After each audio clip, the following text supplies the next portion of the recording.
जल्दी से चक्रपाणी जी महाराज, जो वरुण पुरोहित कह रहे थे कि अगर नोमानी साहब ने कह दिया कि पूरा का पूरा मुस्लिम वोट जो है वो एमवीए को वोट कर दे तो इसमें गलत क्या है? हिंदू धर्मगुरु भी तो यही करते आए। अब आप राजनीतिक तौर पर चक्रपाणी जी महाराज बोलते हैं तो वो बीजेपी की तरफ होता है बैंड, तो वो कह रहे हैं कि गलत क्या कह दिया नोमानी साहब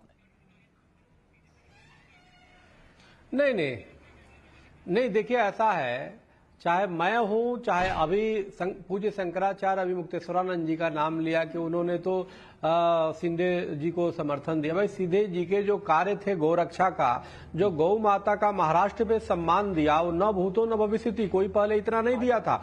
उन्होंने राज्य माता का दर्जा दिया, उन्होंने गौ माता को वो किया। और हर संत, हर सनातनी इस बात को चाहता है कि हमारी गौ माता की रक्षा हो, हमारे मंदिरों की रक्षा हो, तो उसमें उनका सम्मान अगर कोई धर्मगुरु करता है तो ये गौ माता का सम्मान है। वो कोई पॉलिटिकल नोमानी साहब को हो सकता है कि लगता हो कि उनके धर्म के लिए महाविकास अघाड़ी बनी हो रही है। जो इमाम जो संगठन है वो क्या कर रहे हैं, वो तो सीधे से वो सब, वो जो नोमानी जी हैं, चाहे जो इमामों उलेमाओं का जो संगठन है, वो पूरी तरह सौदा कर रहा है कि आप मुझे 10% आरक्षण दो, आप संघ या हिंदू संगठनों पर प्रतिबंध लगाओ, आप हमारे इमामों को वेतन दो तो हम तुम्हें वोट देंगे। यानी कल के डेट में कहेंगे हमें राष्ट्र, अलग राष्ट्र दो तो हम तुम्हें वोट देंगे, जैसे जिन्ना ने कर दिया था। तो मूल विषय यह है, यह अलगाववादी विचारधारा के हैं। अतीकुर रहमान साहब भी कहीं न कहीं उन अलगाववादी, उन जिहादी मानसिकता से के प्रवक्ता बनके जो बातें कर रहे हैं, सॉफ्ट पे बातें कर रहे हैं, बिल्कुल ये राष्ट्रीय बातें हैं, बिल्कुल ये राष्ट्रभक्ति से ओतप्रोत नहीं है। ये कहीं न कहीं समाज को तोड़ने की बात। और ये देखिए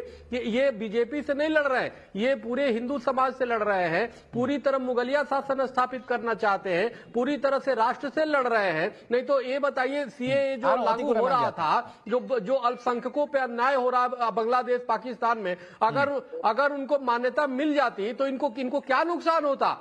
लेकिन फिर भी एक तरफ पाकिस्तान बांग्लादेश जैसे राष्ट्र ले लिया और हमारे अल्पसंख्यकों को हिंदू सिख जैन या जो भी। स्वामी जी, मैंने आपको बीच में रोका नहीं, लेकिन एक छोटी सी बात मैं जानना चाह रहा हूं। चक्रपाणी जी महाराज, आप जैसे देख रहे हैं कि कौन सा मुख्यमंत्री आपके लिए गौ सेवा वाले मार्ग को खोलता है, वैसे हो सकता है कि नोमानी साहब ये देखते हो कि उनके धर्म के बारे में कौन सा पक्ष अच्छा कर सकता है, तो इसीलिए हो सकता है कि उन्होंने एमवीए को सपोर्ट कर दिया।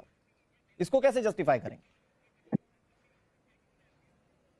नहीं, देखिए ऐसा है, सवाल इस बात का है कि इनको तो पहले से इनको मिला हुआ है। भाई देश बटवा दिया, विजय शर्मा देश के टुकड़े करा दिया, अब क्या लेंगे? अब हिंदुओं के अधिकार छीनते हैं, हिंदुओं के चाहते हैं कि हमारे 10% आरक्षण लेके हमारे दलित भाइयों को ओबीसी का अन्याय ये करें। आखिर आपने कभी देखा है कि जो सवर्ण है वो क्या कभी दलितों की आरक्षण हटाने की बात करता है क्या? कभी ओबीसी की हटाने की बात किया है क्या? वो फिर वो उतने में ही खुश है। लेकिन ये जानबूझ कर